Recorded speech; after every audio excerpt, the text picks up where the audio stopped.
5 bulan men, 5 bulan men. 5 bulan, men.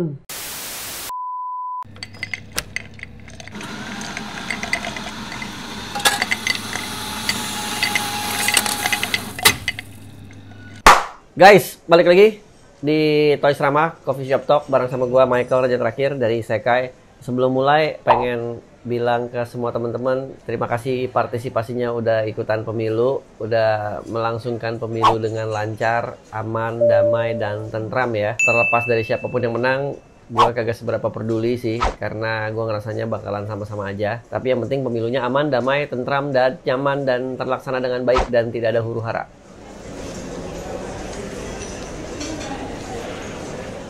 Oke, jadi di Toys Rama kali ini gue mau ngebahas kasus lagi nih. Dan entah kenapa ya, belakangan ini tuh banyak banget kasus dari dunia lelang. Mungkin karena dunia lelang adalah dunia yang penuh transaksi dan melibatkan 3 orang. Kalau toko kan melibatkan 2 orang aja, seller, pembeli, seller, pembeli. Atau kalau PO kan ke toko atau ke seseorang dan ke pembeli. Tapi tidak ada urusan orang tengah gitu. Seandainya ada orang tengah, calo ya jarang lah gitu lah ya. Zaman sekarang siapa sih yang mau beli calo? Lu semua pada tahu nama toko-toko hebat, nama toko-toko besar, distributor-distributor, kalian juga udah pada tahu. Mungkin itu salah satu alasan kenapa dunia lelang banyak banget dramanya. Mungkin, gue juga nggak tahu. Jika teman-teman ada yang tahu, ya silakan aja ikutan komen. Oke, jadi siapa yang mau gue bahas di episode Coffee Shop Talk atau Toys Rama episode Jumat ini? Sambil gue bacain ya guys. Jadi tiba-tiba ada postingan dari Budiman Arif ya. Tiba-tiba Mas Budiman Arif ngomong, "Misi admin,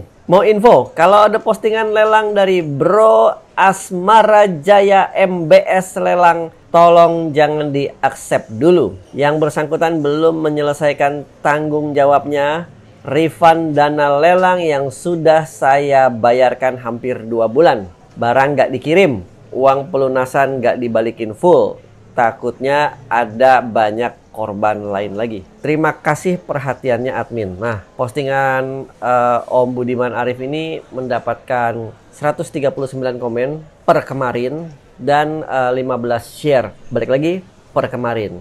Ambigu sih, jujur aja ambigu. Karena dia cuma ngomong seperti ini, jadi tidak dijelaskan, tidak dikasih tahu. Sampai akhirnya ada yang minta kronologis. Jelasin dong, karena ya gua aja yang ngebaca aja ambigu gitu ya. Nah terus akhiran kronologisnya dijelasin lagi lah sama yang bersangkutan, yaitu si Budiman Arif. Kronologi, yang bersangkutan lelang PS5 sebelum tahun baru. Saya bid dan menang. Saya sudah melakukan pembayaran pelunasan sesuai tenggat waktu sebesar 6,3 juta rupiah. Harga item 6 juta, ongkir 300.000.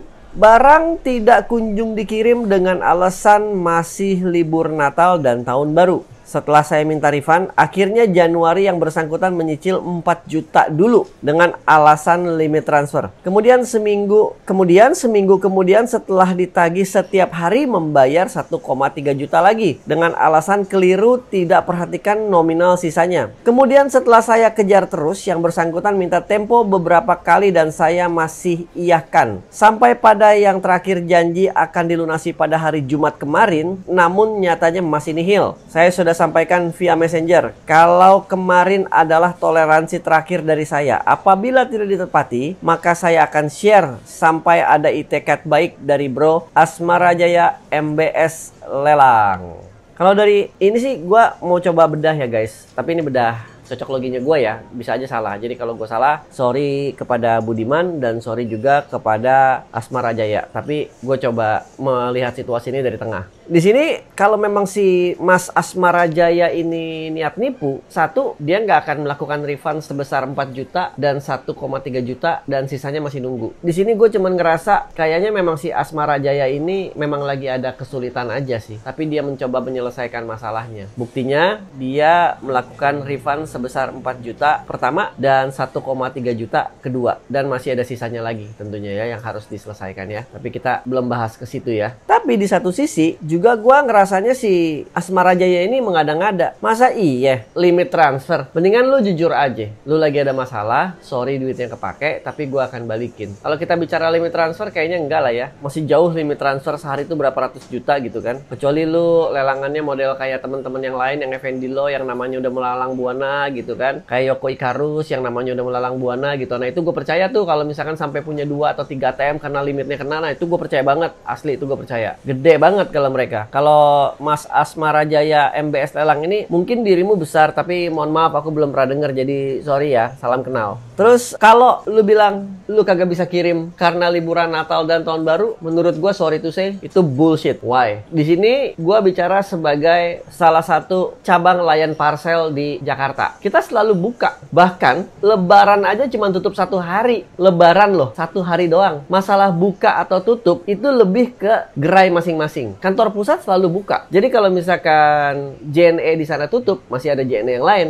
Kalau layan parcel tutup, masih ada layan parcel lagi yang lain. Intinya, Lebaran aja cuma tutup sehari. Apalagi Natal sama Tahun Baru. Itu masanya orang berkirim-kirim kado, parcel segala macem. Jadi itu nggak masuk akal. Kecuali lu tinggal di Amerika. Natal semua tutup. Karena Natal di sana ibaratnya ke Lebaran di sini. Kayak Lebaran di Jakarta, di Indonesia, D1, D2, mah mall buset. Jalanan juga buset. Sepinya minta ampun. Jadi kalau lu bilang alasan lu Natal dan Tahun Baru dan tertunda kiriman lu, then again gue harus sampaikan it's a big bullshit. Tapi tetap menurut gue lu punya etikat baik untuk ngebalikin duit orang gitu kan. Kalau untuk Mas Budiman Arif ya, gue ngerasanya ya pasti ngerasa dikecewakan lah ya. Tapi di satu sisi lu juga harus, bukan harus sih, di satu sisi lu benar, lu menagih hak lu sudah melakukan kewajiban lu membayar sesuai tenggat waktu, sesuai nominal yang disepakati atau yang dimenangkan oleh bidder. Lu sudah melakukan kewajiban lu dan lu memiliki kekhawatiran kenapa barangnya tidak dikirim-kirim. Dan 6.300.000 itu bukan nominal yang kecil, itu nominal yang gede dan menurut gue itu gede banget. Karena gue tuh beli PS5 juga gue ngerasain harus nabung dulu. Jadi gue juga tau lah duit segitu kira-kira sangat bermanfaat dan sangat punya arti lah. Jadi mungkin karena kekhawatiran lu ini akhirnya ya lu mencoba menagih pelan-pelan hingga akhirnya dibalikin secara parsial dan sisanya lagi belum, dan lu akhirnya naikin ini ke sosial media. Which is sebenarnya it's a good move. Jadi orang tahu jangan sampai ada yang kena.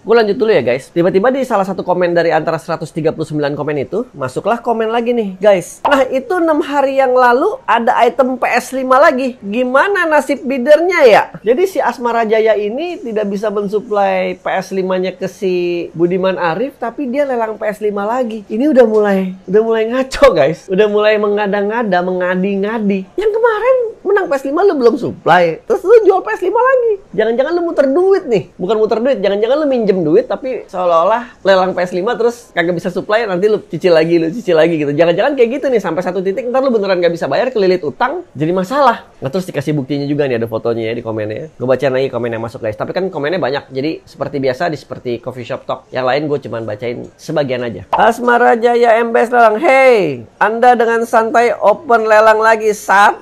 Terus si Budiman jawab, sabar om, jangan ngegas. Masih baik dan sopan ya. Terus Lutfi juga bales, masih open lelang dan masih ada yang bid. Terus ini nih, Dinda Anjani, punyaku 5 bulan belum kelar semua, waka. Anjrot. Pembayaran dicicil per bulan-bulan. Padahal barang udah berbulan-bulan ke pemenang. Fix. Kalau uang gua diputar untuk kepentingan pribadi, pasti langsung pelunasan. Fix kalau uang gua diputar untuk kepentingan pribadi, pasti langsung pelunasan. Gua nggak ngerti maksud kalimat ini. Udah kayak orang bego, mintain transfer berkali-kali, tapi kalau diminta diam-diam baik yang punya lelang. Oh, jadi si Dinda ini mungkin nitip lelang di si MBS lelang ini. Jadi si Dinda nitip di MBS, nah tapi barang udah dikirim, hasil uang yang harusnya dikasih ke Dinda itu dicicil selama 5 bulan dan belum fix. 5 bulan men. bulan, men.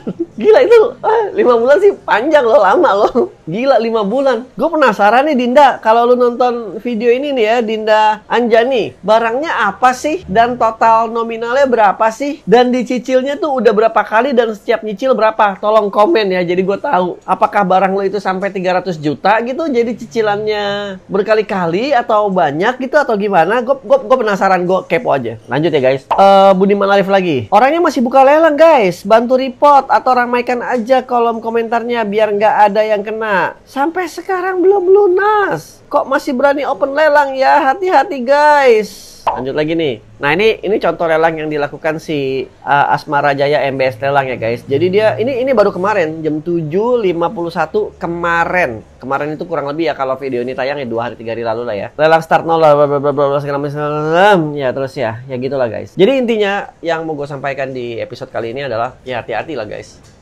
Karena sebagaimanapun seorang lelangers kredibilitasnya baik, kita nggak tahu kapan dia in deep shit. Ya kali ini dia nggak in deep shit, besok dia in deep shit, jadi dia do something stupid, kita juga nggak tahu. Ya tergantung lagi ke, kalau anak-anak gaul Jakarta Selatan bilangnya tergantung ke amal baik ya, tergantung ke karma baik juga. Kalau lu baik mungkin orang juga baik ke lu, kalau lu brengsek mungkin shit will happens to you anyway gitu kan. Jadi gua nggak bisa banyak ngomong juga masalah itu, karena sebagaimanapun kita berhati-hati, shit is just around the corner, selalu gitu. Nggak tahu kapan nongol, nggak tahu kapan pop up, tiba-tiba aja ada, dan saat itu ada ya kita harus siap gitu. Cuman kalau untuk di kasus ini, menurut gua, ini prediksi gua bisa aja salah. Tapi Asmara Jaya juga boleh komen, dan kalau Asmara Jaya nggak suka, Asmara Jaya boleh PM gua, dan kita ketemu di sini. Gua kasih panggung isekai untuk lu bikin klarifikasi. Menurut gua nih, Asmara Jaya ini tidak ada cara lain mendapatkan uang kecuali lelang. Kemungkinan besar barangnya adalah barang orang atau barang yang sebenarnya nggak ada juga, cuman dia perlu duit dan jadi dia menggunakan cara lelang. Tapi dia tidak bermaksud untuk menipu, tapi hanya bermaksud untuk mencari solusi dengan memutar uang, menurut gua. Tapi gua bisa aja salah, dan jika memang ada teman-teman yang tertipu, ya gua mohon maaf. Bukan maksudnya gua ngebelain si Asmara Jaya juga, enggak. Di sini gue bicara sebagai orang tengah, karena gue masih ngelihat dia berusaha ngebalikin duit. Contohnya ke Dinda juga dia balikin walaupun 5 bulan belum selesai gitu kan, tapi masih ada itikat baik gitu. Kecuali memang dia benar-benar hilang, bus hilang itu, nah itu lain cerita guys. Tapi dan again, kita harus waspada kepada orang-orang kayak gini juga. Jadi stay safe ya guys. Untuk konten kali ini gitu aja. Michael aja terakhir dari Isekai. Sebisa mungkin di episode yang ini gue nggak mau marah-marah, walaupun agak sedikit kesel. Jadi yang mau nyawer jangan lupa pojok kanan bawah. Terus sosial media semua segala macam. Jangan lupa di like, comment, share, follow, subscribe segala macam. Gitu aja dulu. Peace out guys. Thank you.